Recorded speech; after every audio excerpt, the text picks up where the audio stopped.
Now, in some respects, it starts like we're going to do hypnosis or meditation because we close our eyes together. We take some deep breaths right now. Some gentle music will play. And you relax your body. You don't want to bring any tension. We're going to daydream our way in. Now, daydreaming's easy. You already know how to do it. You daydream without trying. Your body is so used to doing it. So you're daydreaming now, except you're aware that you're daydreaming. Oh, that's an interesting feeling. Oh, I'm daydreaming.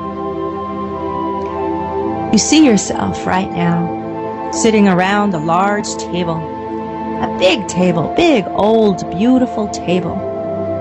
It can be a fine, fancy table. It can be made out of rough oak and planks.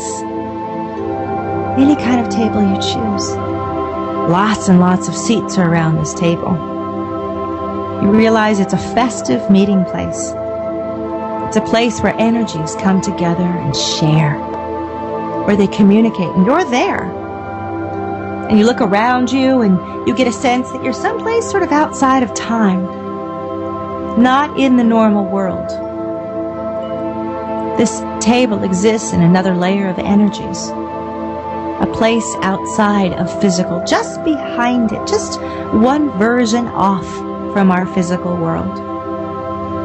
It's a place that's non-physical. It's still filled with energy and information. You just can't squeeze it and hold it and put it into a shape. It's more like air, except it's behind the air. Air has molecules. This is just information, quantum data flowing. As you sit at the table, you notice how other energies start to come sit with you, wander in.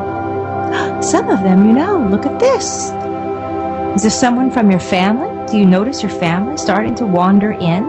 Oh, here they say, you're here, you're here. And you realize, you know, this is a prearranged meeting point.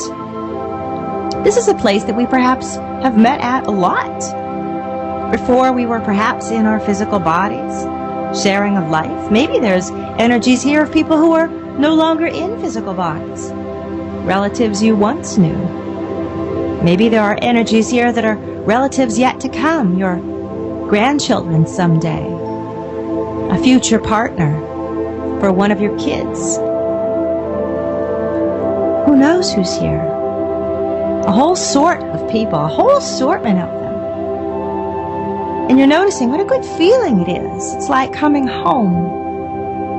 It's like the best holiday gathering ever. Everyone is pleased to be here. Everyone wants to be here.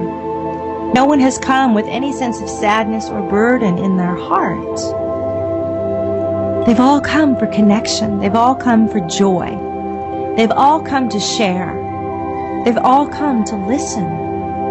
They've all come for the exchange. And you realize this is true family. This is true communication. Yes, sometimes there could be friction, but there's not right now. And what is friction? Oh, well, it's like two little flows of energy encountering each other and bumping up against one another, like a little splash in the ocean, where two currents are meeting head on. A little poof of energy. That's friction.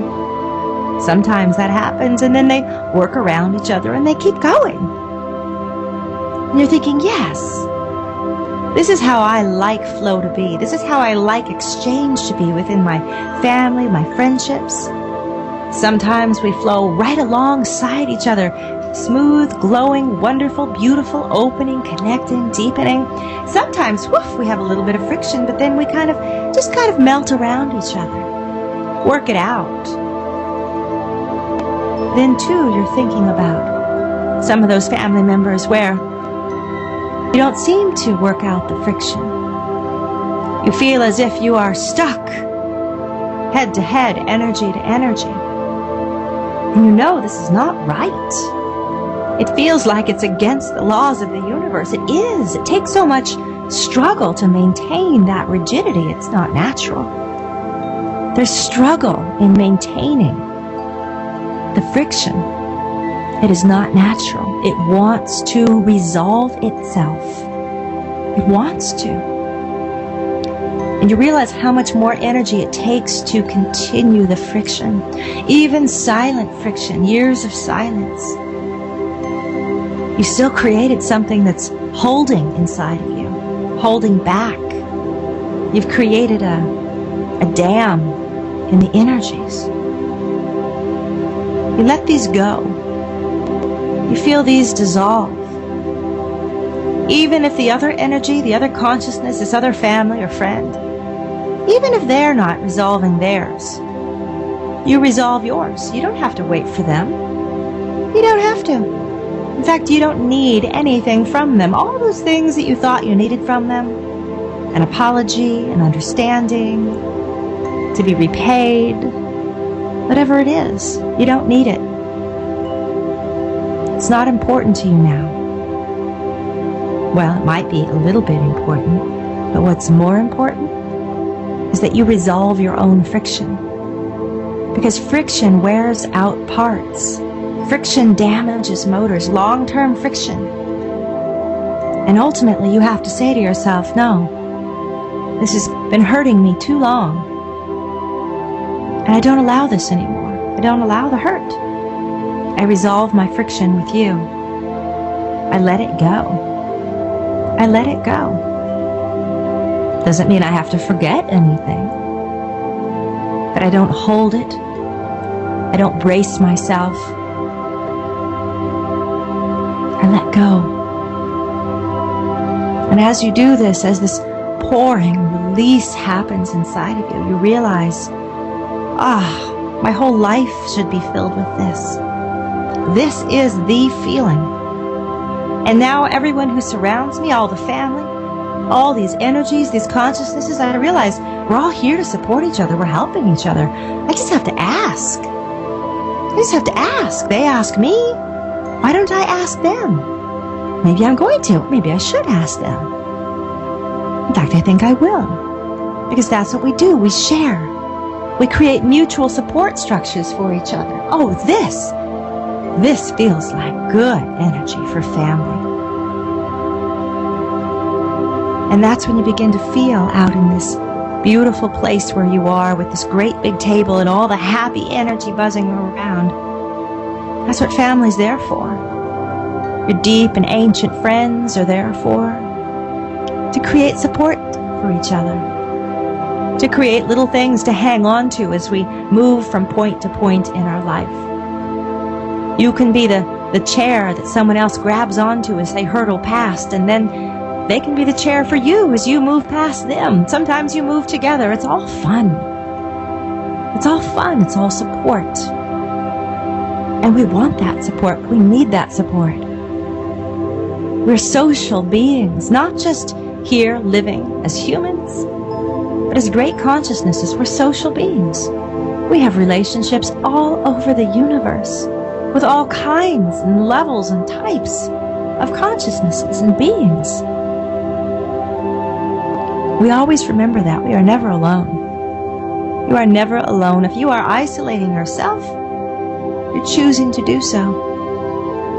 Or you can choose to open your eyes and remember and reach out to all the great and gentle consciousnesses that surround you, just as you are committed to surrounding them and supporting them. Without fail, each one of us.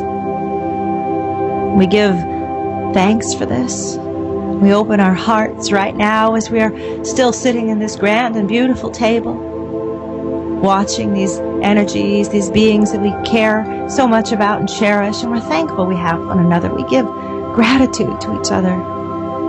Thank you for being in my life. Thank you for being my support. Thank you for antagonizing me sometimes and pushing me forward, pushing me through things. Thank you for the friction. You reminded me that I need to resolve it now. Thank you for everything. Every good deed, every bad deed. Every bit of it has been part of the game we've been playing, keeping it exciting in our lives. Now, of course, I have greater knowledge and I'm going to be paying more attention to this game.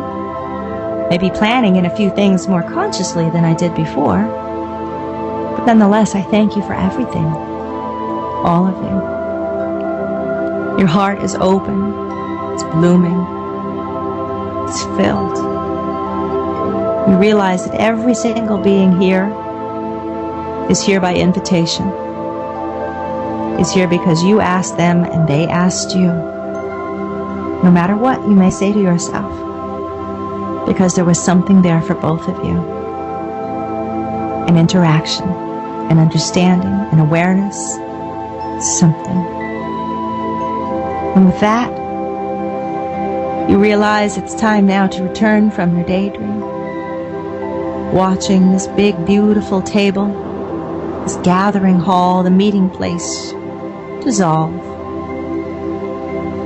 Your awareness coming back to yourself, your body, out of the flow, into your normal conscious mind as you open your eyes.